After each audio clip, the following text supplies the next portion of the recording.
Hello friends, एक बार फिर स्वागत है आपका अपने यूट्यूब चैनल श्री एस.एन.पी मैथमेटिक्स पर। फ्रेंड्स, आज हम लोग बात करने वाले हैं कि आखिर बच्चों को मैथ समझ में क्यों नहीं आती। और कुछ बच्चे तो मैथ पढ़ना चाहते हैं और इसी कारण से कि उन्हें समझ में नहीं आती वो बहुत डिमोटिवेट रहते हैं। और एक कारण ये और भी है कि कुछ बच्चों को मैथ पढ़ने का मन ही नहीं करता बिल्कुल। एक बच्चे ने क्लास 10th का स्टूडेंट था, वो उसने कमेंट किया था कि सर मुझे मैथ पढ़ना तो मैं चाहता हूँ लेकिन मेरा मन नहीं लगता है। और एक कमेंट मुझे ये भी मिला था कि सर मैं मैथ पढ़ता हूँ और मुझे समझ में नहीं आता। तो मैंने सोचा कि इसके ऊपर ज़रूर एक वीडियो बनाना चाहिए। अगर इसके प्रश्नों का उत्तर हम एक वीडियो के माध्यम से देंगे तो बहुत बेहतर समझ में आएगा। और काफ़ी स्टूडेंट्स के क्वेश्चन ये रहते हैं, तो सभी स्टूडेंट्स के लिए बहुत इम्पॉर्टेंट बात आज है। तो देखिए, एक पहला कारण था कि पहला क्वेश्चन आप देखिए कि आखिर बच्चों को मैथ समझ में क्यों नहीं आती। तो देख मेरे भाई, इसका सबसे बड़ा कारण ये है कि आपका बेस जो है वो बहुत कमज़ोर है। बेस होता है आधार। क्या होता है? आधार। अगर आधार हमारा कमज़ोर है तो हमें बिल्कुल भी नहीं समझ में आएगा। अब मैथ में बेस होता क्या है इसके बारे में हम बात करते हैं।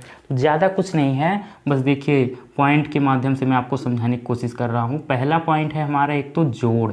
अब आप बोलोगे कि सर हम हाई स्कूल में पहुँच गए, जोड़ तो हमें आता ही है, ये कौन सी मजाक वाली बात। तो मेरे भाई मजाक वाली बात नहीं है। कई ऐसे स्टूडेंट्स हैं कि जिन्हें जोड़ घटाव गुणा एक साथ अगर दे दिया जाए तो नहीं कर पाते हैं।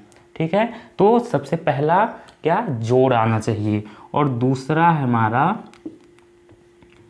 घटाव, और तीसरा हमारा गुणा, और चौथा हमारा भाग, पांचवा है हमारा भिन्न, और छठा पॉइंट है हमारा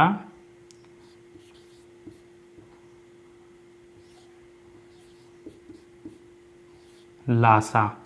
ये 6 पॉइंट अगर आपके क्लियर हैं तो और कुछ मैथ में है ही नहीं, बस मैथ इसी पे आधारित है। तो मैथ का यही आधार है।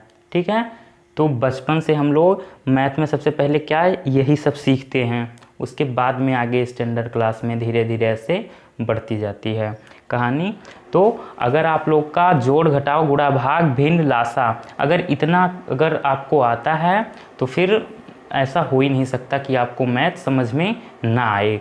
तो अगर देखिए मेरे भाई, और ये सीखने के लिए आप हाई स्कूल में पहुंच गए हो, अगर ये सोचो कि हम ऑनलाइन ये सीख सकते हैं तो ऐसा कभी नहीं हो सकता। ऑनलाइन नहीं सीख पाओगे भाई, मेरा विश्वास करो। अगर आप ये सच में अगर सीखना चाहते हैं, आपके अंदर है वो जोश, वो जुनून, अगर आप अपने माँ बाप के लिए करना चाहते हैं कुछ, अगर अपना सपना पूरा करना चाहते हैं, तो आप मेरी एक सलाह मानिए, इसमें शर्माने वाली कोई बात नहीं है।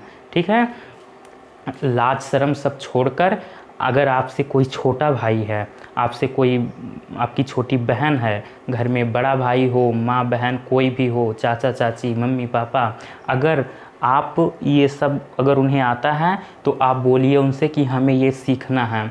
इसमें शर्म करने वाली कोई बात नहीं। हमें नहीं आता है भाई, नहीं आता, क्या करें, हम सीखेंगे। सीखना चाहते हैं लेकिन अब कहो कि हम इतने बड़े हो गए, हाई स्कूल में पहुंच गए, हमें शर्म लगती है, हम नहीं पूछेंगे, तो भाई इसमें नुकसान तो आप ही का होगा। तो बिना कुछ लाज शर्म किए पहले आप ये सीखिए। और अगर नहीं, घर में कोई अगर ऐसा नहीं है बताने वाला, तो आप कहीं ऑफलाइन कोचिंग कर लीजिए। उसमें ज़्यादा से ज़्यादा 1 महीने का कोर्स है, उसमें आपका ये एकदम क्लियर हो जाएगा। ऑनलाइन आप कितना भी पढ़ लो, कहीं पर भी जाकर पढ़ लो, समझ में भाई नहीं आने वाला है। समझ में तो आ जाएगा, बट जो ऑफलाइन में जिस तरीके से आपको बताया जाएगा, ऑनलाइन में कहीं नहीं मिलेगा। मैं खुद देख चुका हूँ। ठीक है, तो आप कहीं ऑफलाइन इसको सीखिए। और दूसरा कारण इससे इसी से संबंधित ये है जो मैथ में बोलते हैं कि मुझे मैथ्स पढ़ने का बिल्कुल भी मन नहीं करता, उसका कारण यही है कि हमें आता ही नहीं है तो मन क्या करेगा। अब भाई जब हमें आता ही नहीं है तो मन करने से और ना करने से उसमें क्या बात है। अगर आता ही नहीं है तो मन करेगा ही नहीं, अगर आता होता तो मन भी करेगा। देखिए, और मैथ सबसे इजी सब्जेक्ट अगर कोई है तो मैथ है। अब आप बोलोगे कि सर आपको मैथ आती है इसलिए आप बोल रहे हो इजी है। नहीं, जिस दिन आपको आने लगेगी आप भी ऐसे बोलोगे कि सर आप सही कह रहे थे, मैथ बहुत इजी सब्जेक्ट है, इतना इंटरेस्टिंग सब्जेक्ट है कि अगर मैथ आप ले लो ना 8-8, 10-10, 12-12 घंटे आप लगातार बैठ के पढ़ सकते हो, सॉल्व कर सकते हो, सवाल क्वेश्चन लगा सकते हो, कोई दिक्कत नहीं। लेकिन वही अगर आप हिंदी, इंग्लिश और अदर सब्जेक्ट उठा लो तो दिमाग फटने लगता है, दिमाग की नसें दौड़ने लगती हैं, नहीं बैठ पाओगे। मेरा खुद का, मैं शाम को रात में 9-10 बजे बैठा था और सुबह 8 बजे तक केवल रात में 2 चाय पी मैं उठा नहीं। इतना इतना हमारा मतलब रिकॉर्ड बना के हम बैठे हैं मैथ में, ठीक है। और वही अगर हिंदी इंग्लिश की बात आ जाए तो इतना भी नहीं हो पाता है। तो मैथ बहुत इंटरेस्टिंग सब्जेक्ट है, मैथ से खेलने का मन करेगा आपको।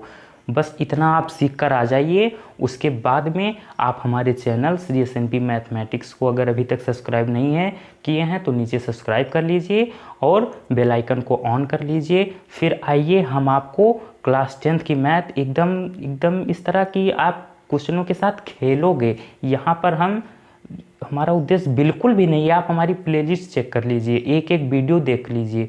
हमारा उद्देश्य बिल्कुल भी नहीं है कि हम आपका केवल कोर्स ख़त्म करें, हम आपको मैथ से एकदम प्यार करवाना चाहते हैं, एकदम जी जान आप लगा दोगे और कोई सब्जेक्ट पढ़ने का मन ही नहीं करेगा। ऐसा बिल्कुल भी नहीं करना भाई कि और कुछ पढ़ो नहीं करो, केवल मैथ ही पढ़ो।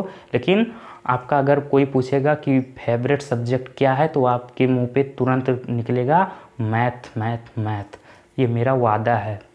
बस आप इतना क्लियर करके आइए, उसके बाद आप हमारे साथ जुड़िए, फिर देखिए, ठीक है। तो आपका ज़्यादा टाइम नहीं लेंगे हम। आप अगर ये सीखना चाहते हैं तो कहीं ऑफलाइन कोचिंग कर लीजिए, ऑनलाइन से काम नहीं होने वाला। उसके बाद में आप हमारे साथ जुड़िए हमारे चैनल से SNP मैथमेटिक्स के साथ। आपको एकदम जीरो से, यहाँ एक जो बोलें तो 6, 7, 8 वाले जो कॉन्सेप्ट हमें मिलते हैं, क्लास 9th के कॉन्सेप्ट मिलते हैं, हम उसको भी रफली साइड में एकदम जीरो लेवल से बताते हुए चलते हैं, ठीक है। तो फ्रेंड्स, बस यही जानकारी आज हम आप लोग के साथ शेयर करना चाहते थे। आप लोग को ये वीडियो कैसा लगा? अगर अच्छा लगा हो तो लाइक कीजिए, और अगर आप लोग अभी चैनल पर पहली बार आए हैं तो मेरे चैनल श्री SNP मैथमेटिक्स को सब्सक्राइब कर लीजिए और बेल आइकन को ऑन कर लीजिए, जिससे मेरा वीडियो अपलोड होने के बाद आपके पास तुरंत पहुँचता रहे। तो मिलते हैं एक नए वीडियो में। Bye bye, see you.